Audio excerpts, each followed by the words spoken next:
एक समय की बात है, हरे भरे जंगल में एक बुद्धिमान और चतुर खरगोश रहता था। पास में ही एक शक्तिशाली और लालची शेर रहता था, जो जानवरों पर भय से शासन करता था। एक दिन शेर ने घोषणा की, मैं इस जंगल का राजा हूँ और मैं हर किसी के भोजन का हिस्सा मांगता हूँ। यदि तुम नहीं मानोगे तो परिणाम भुगतना होगा।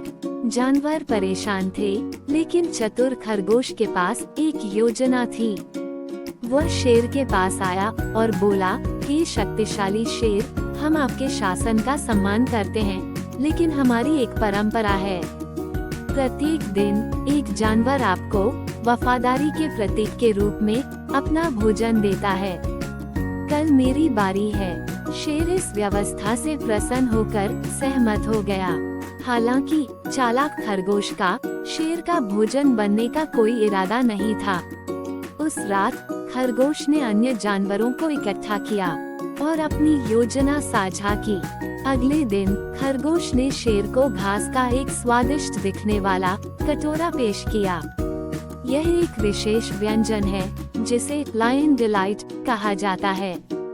ये जंगल का सबसे अच्छा भोजन है और यह सब तुम्हारे लिए है, हे शक्तिशाली शेर। शेर चापलूसी से उत्साहित होकर उत्सुकता से घास खा गया। उसे नहीं पता था ये सिर्फ साधारण घास थी। दूर से देख रहे अन्य जानवर अपनी हंसी नहीं रोक सके। अगले दिन भोजन पेश करने की बारी दूसरे जानवर की थी।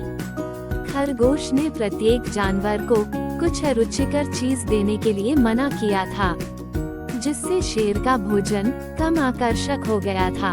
जैसे जैसे दिन बीतते गए, शेरू कमजोर और पतला होता गया।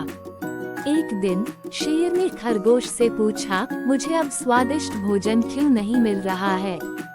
चतुर खरगोश ने उत्तर दिया, हे महान शेर, आप इस समय सबसे अच्छे भोजन का आनंद ले रहे हैं। अवश्य ही यह कोई बीमारी है जो आपके स्वाद को प्रभावित कर रही है।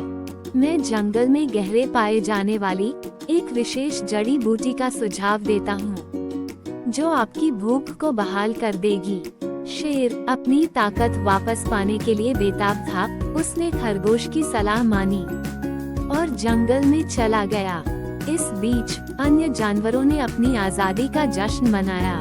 जैसे ही शेर ने उस जड़ी बूटी की खोज की जो अस्तित्व में नहीं थी, उसे एहसास हुआ कि उसके साथ धोखा हुआ है।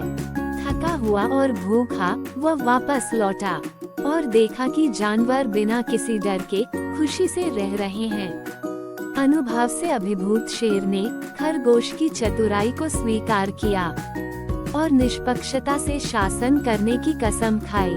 उस दिन से खरगोश की बुद्धिमत्ता और चतुराई की बदौलत जंगल सद्भाव के एक नए युग में विकसित हुआ। ऐसी और कहानी के लिए वीडियो को लाइक और चैनल को सब्सक्राइब करना न भूलें। धन्यवाद।